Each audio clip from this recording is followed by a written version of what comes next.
Poder Sem Limites, de Anthony Robbins. Capítulo 9. A Avenida da Excelência. Demônios podem ser expulsos do coração pelo toque de uma mão em uma mão ou uma boca. Tennessee Williams. Quando apresento o seminário, sempre realço cenas de delírio atordoante, alegre e caótico. Se você passar pela porta do momento certo, encontrará talvez 300 pessoas pulando, guinchando e gritando, rugindo como leões, abanando os braços, sacudindo os punhos como rock, batendo palmas, enchendo o peito, empertigando-se como pavões, levantando o polegar e outras ações parecidas, como se tivessem tanta força pessoal que poderiam iluminar uma cidade se quisessem. Que diabo está acontecendo? O que está acontecendo é a outra metade do laço cibernético, fisiologia. Essa confusão é sobre uma coisa: agir como quando você se sente com mais recursos, mais poder, mais felicidade do que jamais sentiu antes. Agir como se soubesse que vai ser bem-sucedido. Agir como se também estivesse totalmente energizado. Uma maneira de se pôr num estado que apoia a realização de um efeito é agir como se já estivesse lá. Agindo como se é mais efetivo quando você põe sua fisiologia no estado que estaria se já estivesse efetivo. A fisiologia é o mais poderoso instrumento que temos para mudar estado e produzir resultados dinâmicos instantaneamente. Diz um velho ditado: se você quer ser poderoso, finja que é poderoso. Nunca foram ditas palavras tão verdadeiras. Eu espero que as pessoas obtenham resultados poderosos em meus seminários, resultados que mudarão suas vidas.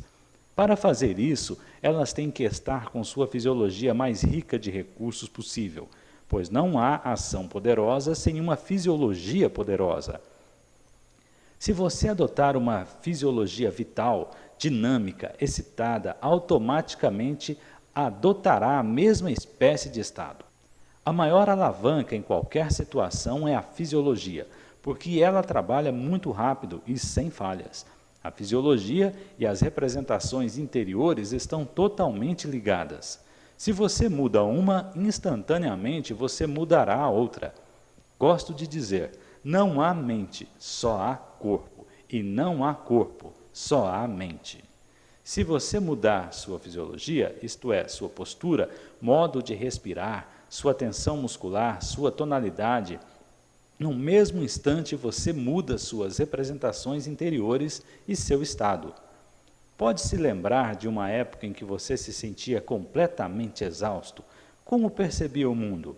Quando você se sente fisicamente cansado, seus músculos estão fracos ou sente dor em algum lugar. Você percebe o mundo de forma bastante diferente de quando se sente descansado, vivo e vital. A manipulação fisiológica é um instrumento poderoso para controlar seu próprio cérebro.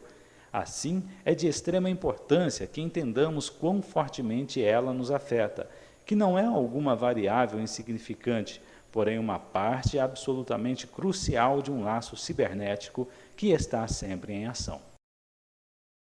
Quando sua fisiologia está esgotada, a energia positiva de seu estado se esgota. Quando sua fisiologia se ilumina e intensifica, seu estado faz a mesma coisa. Assim, a fisiologia é a alavanca para a mudança emocional. De fato, você não pode ter uma emoção sem uma mudança correspondente na sua fisiologia, e não pode ter uma mudança na fisiologia sem uma mudança correspondente no seu estado. Há duas maneiras de mudar o estado: mudar as representações interiores ou mudar a fisiologia. Assim, se você quer mudar seu estado num instante, o que faz? Zap! Você muda sua fisiologia, isto é, sua respiração, sua postura, sua expressão facial, a qualidade de seu movimento e assim por diante. Se começa a ficar cansado, sua fisiologia comunica esta condição através de uma série de sinais específicos: ombros caídos, relaxamento da maioria dos principais grupos musculares e coisas assim. Você pode ficar cansado simplesmente pela mudança de suas representações interiores, fazendo com que envie a seu sistema nervoso uma mensagem de que está cansado. Se mudar sua fisiologia para a forma de quando você se sente forte, mudará suas representações interiores e como se sente no momento. Se continua a dizer para si mesmo que está cansado, você está formando uma representação interior que o mantém cansado. Se você diz que tem os recursos para estar alerta e no alto das coisas, se conscientemente adota essa fisiologia, seu corpo também o fará. Mude sua fisiologia e você mudará seu estado. No capítulo sobre as crenças, mostrei-lhe um pouco sobre o efeito delas sobre a saúde. Tudo o que os cientistas estão descobrindo hoje enfatiza uma coisa: doença e saúde, vitalidade e depressão são muitas vezes decisões. São coisas que podemos decidir fazer com nossa fisiologia. Não são, em geral, decisões conscientes, mas, de qualquer forma, são decisões. Ninguém conscientemente diz, prefiro estar deprimido do que feliz. Mas o que fazem as pessoas deprimidas? Pensamos na depressão como um estado mental, mas ela tem uma fisiologia muito clara e identificável. Não é difícil visualizar uma pessoa deprimida. As pessoas deprimidas, em geral, andam por aí com olhos baixos. Estão tendo acesso ao modo sinestésico ou falando para si mesmas sobre todas as coisas que as fazem sentir-se deprimidas. Deixam cair os ombros, a respiração é fraca e superficial. Fazem todas as coisas para deixar seus corpos com uma fisiologia depressiva. Estão decidindo ficar deprimidas? Certo que sim. A depressão é um resultado e requer imagens específicas do corpo para criá-la. O fato excitante é que você pode, com a mesma facilidade, criar o resultado chamado êxtase, mudando sua fisiologia de certas maneiras específicas. Afinal, o que são as emoções? São uma associação complexa, uma configuração complexa de estados fisiológicos. Sem mudar nenhuma de suas representações interiores, posso mudar o estado de qualquer pessoa deprimida em segundos. Você não tem de olhar e ver quais imagens uma pessoa deprimida está formando em sua mente. É só mudar sua fisiologia e zap, você muda seu estado. Se você se mantém ereto, se joga seus ombros para trás, se respira profundamente, se olha para cima, se estufa o peito para frente, se você se põe numa fisiologia de recursos, você não pode ficar deprimido. Tente você mesmo. Levante-se, jogue seus ombros para trás, respire profundamente, peito para fora, olhe para cima, movimente seu corpo. Veja se você pode se sentir deprimido nessa postura. Descobrirá que é quase impossível. Em vez disso, seu cérebro está recebendo uma mensagem de sua fisiologia para estar em alerta, vital e cheio de recursos. E é assim. Quando as pessoas vêm a mim e dizem que não podem fazer alguma coisa, eu digo, haja como se pudesse. Em geral replicam, bem, não sei como. Ao que digo, haja como se soubesse como. Fique em pé, de modo que ficaria se soubesse como fazer isso. Respire da mesma maneira que respiraria se soubesse como fazê-lo agora. Faça seu rosto aparentar como se pudesse fazê-lo agora. Tão logo levantam-se daquela maneira, respiram daquela maneira e põem suas fisiologias naquele estado, as pessoas imediatamente sentem que podem fazê-lo. Isso funciona sem falha, devido à espantosa facilidade que a capacidade de adaptar e mudar a fisiologia proporciona. Repetindo, simplesmente mudando a fisiologia, você pode fazer com que as pessoas façam coisas que nunca puderam fazer antes, porque no minuto em que mudam sua fisiologia, mudam seu estado. Pense em alguma coisa que acredita que não possa fazer, mas que gostaria de ser capaz de fazer. Agora, como ficaria se soubesse que pode fazê-lo? Como falaria? Como respiraria? Ponha-se tão congruentemente quanto possível na fisiologia que estaria se soubesse que pode fazê-lo. Faça com que seu corpo todo dê a mesma mensagem. Fique na sua posição, respirando e a face refletindo a fisiologia que teria se soubesse que pode fazê-lo. Agora note a diferença entre esse estado e aquele em que você estava antes. Se estiver positivamente mantendo a fisiologia certa, você sentirá como se. pudesse controlar aquilo que não pensava que poderia antes. A mesma coisa acontece no passeio no fogo. Quando algumas pessoas olham o leito de brasas, estão num estado de confiança e presteza devido à combinação de suas representações interiores e de sua fisiologia. Daí por diante, podem andar confiantes e saudáveis sobre as brasas. Algumas pessoas, no entanto, entram em pânico no último momento. Elas podem ter mudado suas representações interiores do que vai acontecer e então imaginam agora o cenário pior possível. Ou o calor causticante pode tirá-las do estado de confiança quando se aproximam da beirada do leito de brasas. Como resultado, podem estar tremendo de medo, ou podem estar chorando, ou podem ficar geladas, com todos os seus músculos retesados, ou podem ter quaisquer outras grandes reações fisiológicas. Para ajudá-las a superar o medo em um instante e agir apesar da aparente impossibilidade, preciso fazer só uma coisa: mudar seus estados. Lembre-se, todo comportamento humano é o resultado do estado em que estamos. Quando nos sentimos fortes e com recursos, tentamos coisas que nunca tentaríamos se nos sentíssemos amedrontados, fracos e cansados. Assim, o passeio no fogo não ensina as pessoas só intelectualmente, ele lhes dá uma experiência de mudar seus estados e comportamentos no momento, para apoiar suas metas sem levar em consideração o que pensavam ou sentiam previamente. O que faço com uma pessoa tremendo, chorando e gelada, gritando na beirada de um leito de brasas? Uma das coisas que posso fazer é mudar suas representações interiores. Posso fazê-la pensar em como se sentirá depois de ter andado com sucesso e sem se machucar até o outro lado das brasas. Isso faz com que crie uma representação interior que muda sua fisiologia. Em questão de 2 a 4 segundos, a pessoa está num estado de recursos.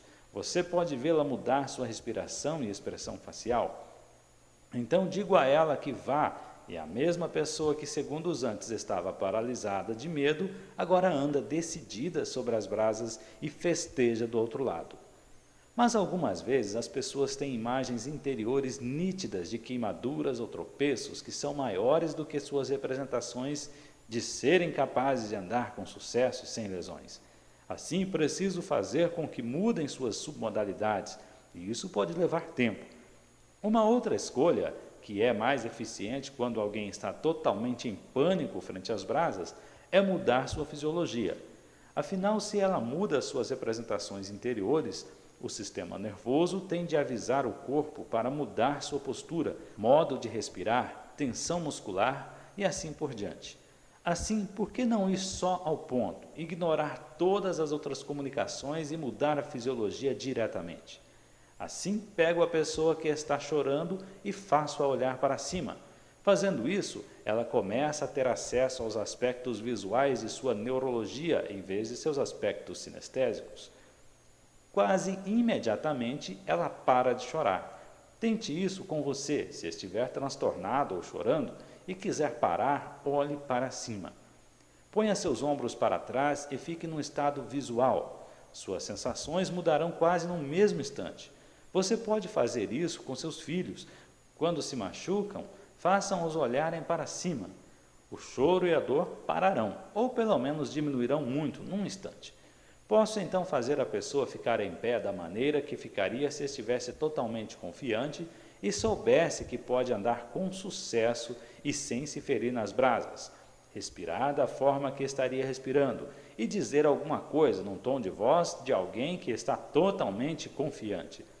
Dessa forma, seu cérebro recebe uma nova mensagem sobre como se sentir e no estado resultante, a mesma pessoa, antes totalmente imobilizada pelo medo, pode produzir a ação que apoia sua meta. A mesma técnica pode ser aplicada toda vez que sentimos que não podemos fazer alguma coisa. Não podemos nos aproximar daquela mulher ou homem, não podemos falar com o patrão e assim por diante.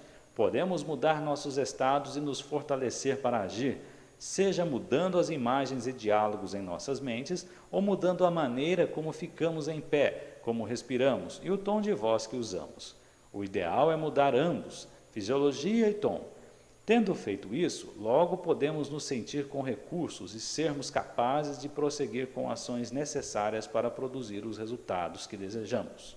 O mesmo é verdade com exercícios. Se você treinou muito e está sem fôlego e fica dizendo para si como está cansado ou quanto você correu, você favorecerá a fisiologia, como sentar-se ou arquejar, que apoia essa comunicação. Se, no entanto, mesmo que esteja sem fôlego, você conscientemente se levanta bem emprumado e faz com que sua respiração fique normal, se sentirá recuperado em questão de momentos. Assim como mudamos nossas sensações e assim nossas ações, mudando nossas representações interiores e fisiologia, também a bioquímica e os processos elétricos de nossos corpos são afetados. Estudos mostram que quando as pessoas ficam deprimidas, seus sistemas imunológicos seguem o mesmo comportamento e se tornam menos eficientes. A contagem dos glóbulos brancos do sangue cai. Você já viu uma fotografia Kirlian de uma pessoa? É a representação da energia bioelétrica do corpo, e ela muda acentuadamente quando a pessoa muda seu estado ou jeito. Devido à ligação de mente e corpo, em estados intensos todo o nosso campo elétrico pode mudar, e podemos fazer coisas que de outra forma pareceriam impossíveis. Tudo o que experimentei e li diz-me que nossos corpos têm muito menos limites, ambos positivos e negativos, do que somos levados a acreditar. O Dr. Herbert Benson, que tem escrito muito sobre a relação mente-corpo, conta algumas histórias espantosas do poder do voodoo em diferentes partes do mundo. Numa tribo de aborígenes australianos, médicos feiticeiros praticam um ritual chamado feitiço do osso. Consiste em jogar um encanto mágico tão potente que a vítima sabe, com absoluta certeza, que apanhará alguma doença terrível e talvez morra. Foi assim que o Dr. Benson descreveu uma dessas ocorrências em 1925. Abre aspas. O homem que descobre que está sendo ossado por um inimigo é, em verdade, uma visão lamentável. Ele fica horrorizado, com os olhos fixos no traiçoeiro ponteiro, e suas mãos se levantam como para afastar o meio letal que ele imagina que está entrando em seu corpo. Suas faces empalidecem e seus olhos tornam-se vidrados, e a expressão de seu rosto torna-se horrivelmente distorcida. Ele tenta gritar, mas em geral o som morre em sua garganta, e tudo o que se pode ver é a espuma em sua boca. O corpo começa a tremer e os músculos se contraem involuntariamente. Ele balança para trás e cai no chão. Pouco tempo depois parece estar desmaiado, mas logo depois estremece como se estivesse em agonia mortal e, cobrindo seu rosto com as mãos, começa a gemer.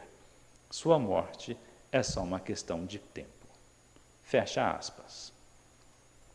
Para você não sei, mas para mim essa é uma das mais vívidas e apavorantes descrições que já li. Não lhes pedirei que a modelem, mas é também um dos mais imaginosos exemplos relatados de poder da fisiologia e da crença. Em termos convencionais, nada estava sendo feito contra aquele homem, nada mesmo, mas o poder de sua própria crença e a força de sua própria fisiologia criaram uma força negativa terrivelmente potente que o destruiu por completo, levando à morte. Esse tipo de experiência se limita às sociedades que consideramos primitivas? Claro que não. Exatamente o mesmo processo acontece à nossa volta todos os dias. O Dr. Benson menciona que o Dr. George Angel, do Centro Médico da Universidade de Rochester, organizou um extenso fichário de notas de jornais do mundo inteiro, referentes a mortes súbitas em circunstâncias inesperadas. Em cada caso, não era que alguma coisa horrível acontecia no outro lado do mundo. Antes, o acusado era a vítima de suas próprias representações interiores negativas. Em cada caso, alguma coisa fez a vítima sentir-se fraca, desamparada e sozinha. O resultado foi virtualmente o mesmo do ritual aborígene. O que acho interessante é que parece ter havido mais pesquisa e mais ênfase anedótica sobre o lado prejudicial da relação mente-corpo do que sobre o lado útil. Sempre ouvimos sobre o horrível efeito do estresse, ou sobre pessoas que perdem a vontade de viver após a morte de um ente querido. Todos nós parecemos saber que emoções e estados negativos podem literalmente nos matar. Ouvimos menos, todavia, sobre as maneiras como o estado positivo pode nos curar. Uma das mais famosas histórias desse lado do crédito é a de Norman Cousins. Na sua Anatomy of an Illness, ele descreve como conseguiu uma recuperação miraculosa de uma longa e debilitante doença, fazendo seu caminho para a saúde rindo.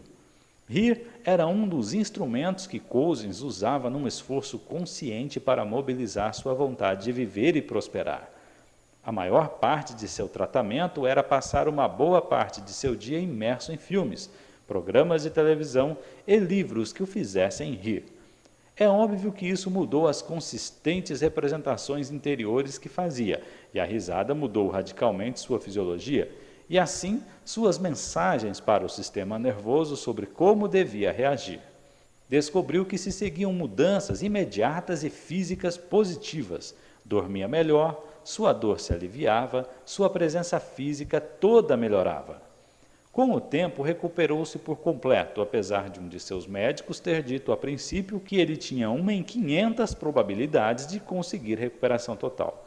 Cousins concluiu: aprendi a nunca subestimar a capacidade da mente e do corpo humano em regenerar-se, mesmo quando as probabilidades forem as mais remotas.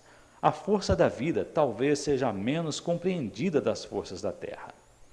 Alguma pesquisa fascinante que esteja começando a surgir talvez jogue alguma luz sobre a experiência de Cousins e de outros como ele. Os resultados se voltam para a maneira como nossas expressões faciais afetam o modo como nos sentimos e concluem que não é tanto por sorrirmos quando nos sentimos bem ou rirmos quando estamos de bom humor.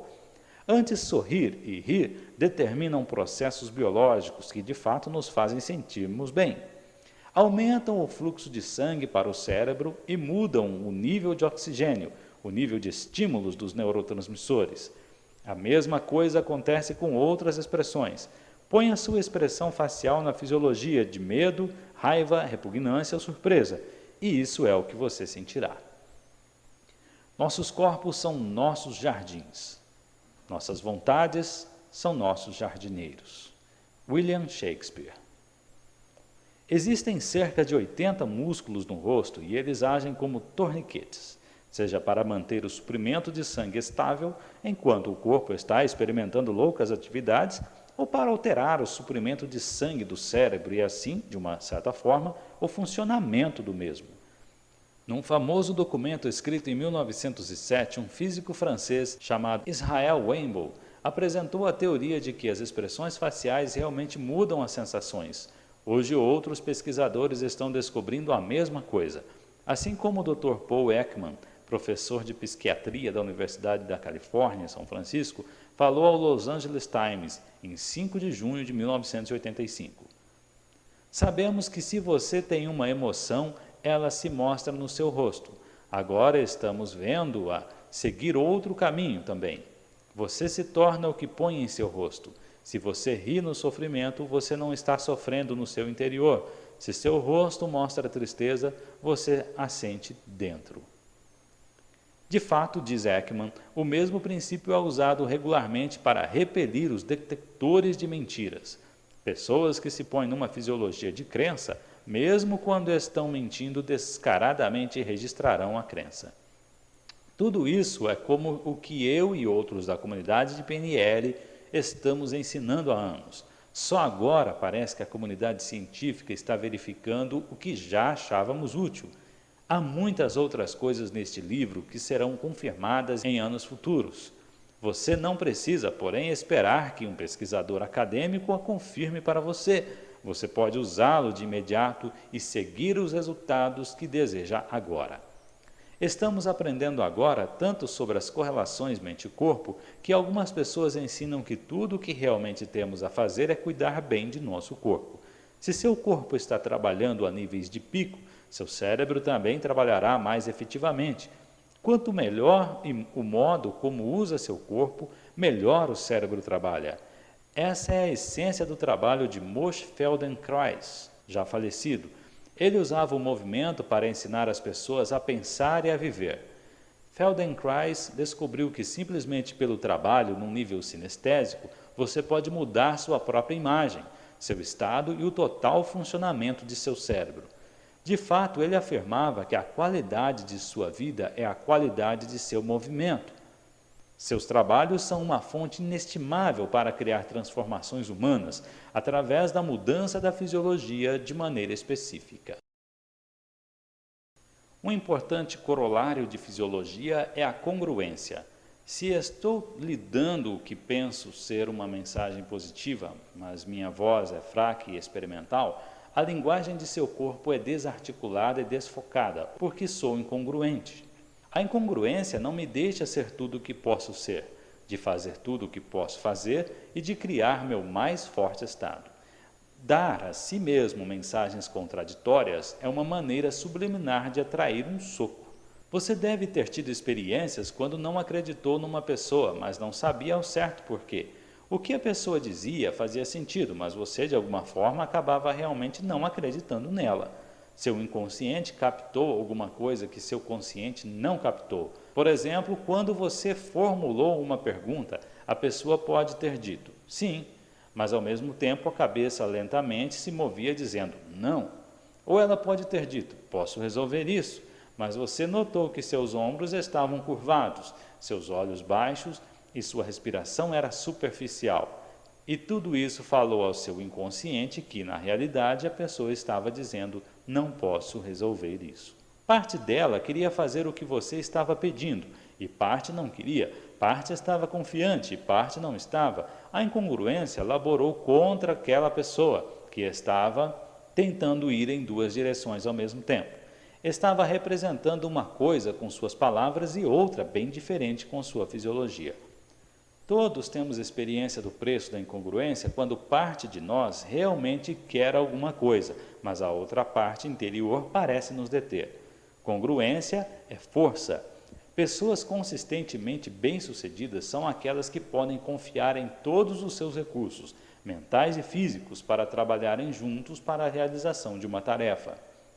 Pare agora um momento e pense nas 3 pessoas mais congruentes que você conhece.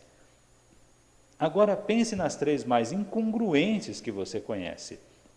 Qual é a diferença entre elas? Como as pessoas congruentes afetam você pessoalmente versus as que são incongruentes? Desenvolver congruência é uma das grandes chaves para o poder pessoal. Quando eu estou comunicando, sou enfático em minhas palavras, minha voz, minha respiração, minha fisiologia toda. Quando meu corpo e minhas palavras combinam, estou dando sinais claros para meu cérebro que é isso que quero produzir. E minha mente reage de acordo. Se você diz para si mesmo, bem, sim, acho que é o que eu devia estar fazendo, e sua fisiologia está fraca e indecisa, que tipo de mensagem seu cérebro recebe? É como tentar ver televisão com um tubo tremulante. Você mal pode ver as imagens. O mesmo acontece com seu cérebro. Se os sinais que seu corpo envia são fracos ou conflitantes, o cérebro não tem um senso claro do que fazer. É como um soldado indo para a batalha com um general que diz, bem, talvez devamos tentar isso, não sei se vai dar certo, mas vamos em frente e veremos no que acontece. Em que espécie de estado isso deixa o soldado? Se você diz, eu com certeza farei aquilo e sua fisiologia está unificada, isto é, sua postura, sua expressão facial, seu ritmo de respiração, a qualidade de seus gestos e movimentos e suas palavras e tonalidades estão de acordo, com certeza você o fará. O que nós todos queremos é alcançar os estados congruentes e o maior passo que você pode dar é ter certeza de estar com a fisiologia firme, decisiva, congruente. Se suas palavras, seu corpo não combinam, você não vai estar totalmente efetivo. Uma maneira para desenvolver congruência é modelar a fisiologia de pessoas que são congruentes. A essência é descobrir qual parte do cérebro que uma pessoa efetiva usa numa dada situação. Se você quiser ser efetivo, quer usar seu cérebro da mesma maneira. Se você se espelha na fisiologia de alguém com exatidão, atingirá a mesma parte de seu cérebro. Você estará agora num estado congruente? Se não estiver, mude para 1. Qual é a porcentagem de tempo em que você está em estados incongruentes? Pode ser congruente com mais frequência? Comece a fazer isso hoje. Pare e identifique 5 pessoas que têm fisiologia poderosa, nas quais você gostaria de se espelhar. Como essas fisiologias diferem da sua? Como as pessoas se sentem? Se levantam, se movem? Quais são algumas de suas principais expressões faciais e gestos? Pare um momento e sente-se da mesma maneira como uma dessas pessoas se senta. Faça expressões faciais e gestos similares. Repare como você se sente. Em nossos seminários, temos pessoas que se espelham na fisiologia de outras pessoas e descobrem que têm acesso a um estado similar e conseguem uma sensação similar. Assim, quero que tente um exercício. Você precisa fazê-lo com mais alguém. Faça com que essa pessoa recorde uma lembrança específica, intensa, e sem dizer a você a respeito, volte para aquele estado. Agora quero que você se espelhe nessa pessoa exatamente. Espelhe-se na maneira como ela está sentada, como as pernas estão posicionadas. Espelhe-se na posição dos braços e mãos. Espelhe-se na quantidade de tensão que vê no rosto e corpo. Espelhe-se na posição da cabeça a cada movimento que vê em seus olhos, pernas e pescoço. Espelhe-se em sua boca a tensão da pele, o tipo de respiração. Tente pôr-se na mesma exata fisiologia que ela. Se fizer tudo isso com exatidão, será bem-sucedido. Reproduzindo a fisiologia dessa pessoa, você estará provendo o seu cérebro com os mesmos sinais que ela está enviando ao dela. Você será capaz de sentir as mesmas ou similares sensações. Muitas vezes você verá a sua versão das imagens que ela está vendo e pensará a sua versão dos mesmos pensamentos que ela está pensando. Após ter feito isso, anote em poucas palavras a descrição do estado em que está, isto é, o que sentir enquanto se espelha na pessoa, exatamente. Agora, confira com a pessoa para saber o que ela estava sentindo. Cerca de 80, 90% das vezes, você terá usado a mesma palavra para descrever o estado em que estava.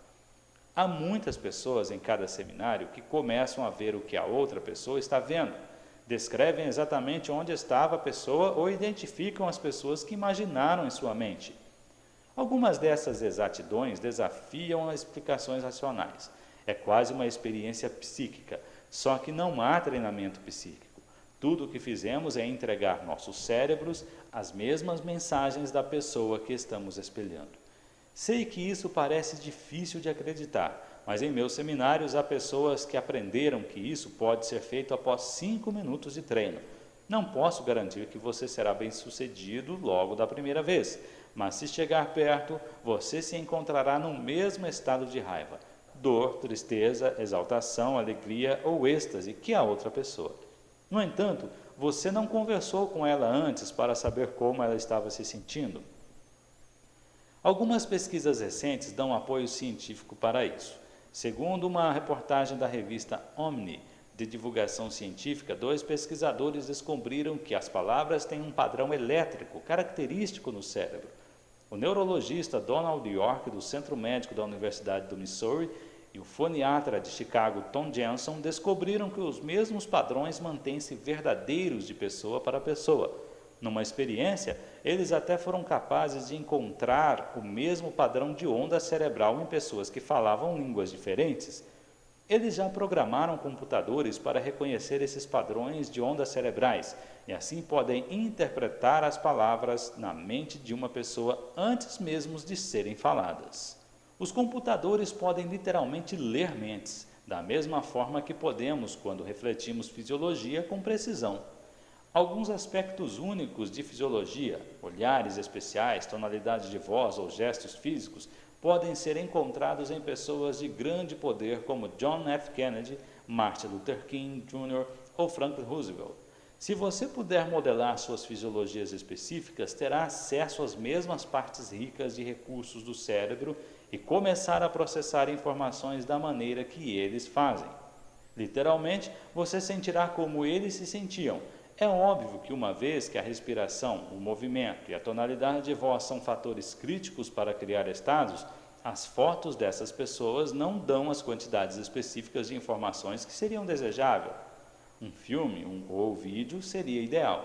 Por um momento, espelhe só suas posturas, expressões faciais e gestos com toda a precisão que puder. Começará a sentir sensações similares. Se você lembrar-se de como soava a voz dessa pessoa, poderá dizer alguma coisa com o mesmo tom de voz.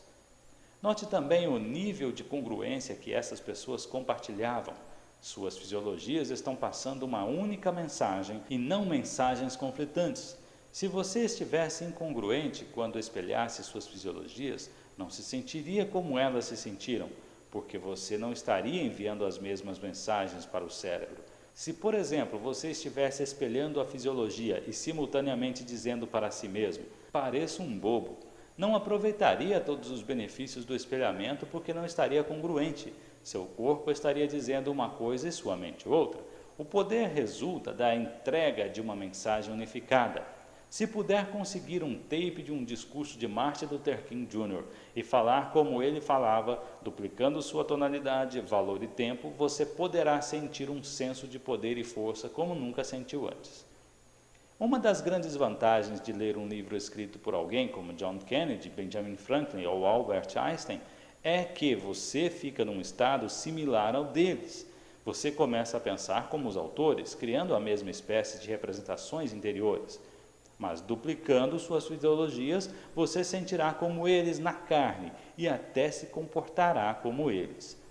Gostaria de provar mais de seu poder interior e mágico? Comece conscientemente a modelar a fisiologia de pessoas que respeita ou admira. Começará criando os mesmos estados que elas experimentaram. Muitas vezes é possível conseguir uma experiência exata. É óbvio que você não quererá modelar a fisiologia de alguém que esteja deprimido. Você quer modelar pessoas que estão num estado poderoso e cheio de recursos, porque duplicá-las lhe dará um novo conjunto de escolhas, um meio de ter acesso às partes de seu cérebro que você pode não ter usado efetivamente no passado. Num seminário encontrei um garoto que eu não conseguia entender. Ele estava com a fisiologia com menos recursos que eu já tinha visto e eu não conseguia pô-lo num estado mais forte. Soube que tinha tido parte de seu cérebro destruída num acidente, mas fiz com que agisse como se, para modelar e pôr-se numa fisiologia a qual nunca pensou que tivesse acesso. E modelando-me, seu cérebro começou a trabalhar de uma maneira toda nova. No fim do seminário, as pessoas quase não podiam reconhecê-lo. Estava se comportando e se sentindo completamente diferente do que era antes. Imitando a fisiologia dos outros, começou a experimentar novas escolhas de pensamento, emoção e ação. Se você modelar o sistema de crenças, sintaxe mental e fisiologia de um corredor de fama mundial, isso significa que você será capaz de correr 1 milha em menos de 4 minutos, logo após tê-lo modelado? Claro que não. Você não está modelando exatamente a pessoa, porque não desenvolveu as mesmas mensagens coerentes para seu sistema nervoso como ele o faz através da prática insistente. É importante notar que algumas estratégias requerem um nível de desenvolvimento fisiológico ou programação que você ainda não tem. Você pode ter modelado o melhor padeiro do mundo, mas se tentar assar sua receita num forno que só chega a 107 graus, enquanto o dele vai a 329, você não irá conseguir o mesmo resultado. No entanto, usando sua receita, você pode maximizar os resultados que consegue, mesmo com o seu forninho. E se você moldar a maneira como ele há anos usa o seu forno para aumentar rendimento, você pode criar o mesmo resultado se quiser pagar o preço. A fim de aumentar sua habilidade em produzir resultados modelando estratégias, você pode precisar investir algum tempo aumentando o poder de seu forno. É uma coisa da qual falaremos um pouco no próximo capítulo. Ser atento à fisiologia cria escolhas. Por que as pessoas tomam drogas, bebem álcool, fumam cigarros e comem demais? Não são tentativas indiretas para mudar o estado, mudando a fisiologia? Este capítulo forneceu-lhes as abordagens diretas para mudar rapidamente os estados. Pela respiração ou movimento do corpo, pelos músculos faciais de uma forma nova, você muda imediatamente seu estado. Produzirá os mesmos resultados de comida, álcool ou drogas sem os efeitos prejudiciais para seu corpo ou sua psique. Lembre-se, em qualquer laço cibernético, o indivíduo que tem a maior escolha está no controle. Em qualquer esquema, o aspecto mais crítico é a flexibilidade. Se todas as outras coisas forem iguais, o sistema com a maior flexibilidade tem mais escolhas e mais habilidades para dirigir outros aspectos do sistema. É o mesmo com as pessoas. As pessoas com mais escolhas dominam a situação. A modelagem diz respeito a criar possibilidades e não há maneira mais rápida, mais dinâmica do que através da fisiologia. A próxima vez que vir alguém extremamente bem-sucedido, alguém que admire e respeite, imite seus gestos, sinta a diferença e aproveite a mudança dos padrões de pensamento. Agora, olhemos um outro aspecto da fisiologia: os alimentos que comemos, a maneira como respiramos e os nutrientes que nos suprimos. Falaremos sobre isto no próximo capítulo.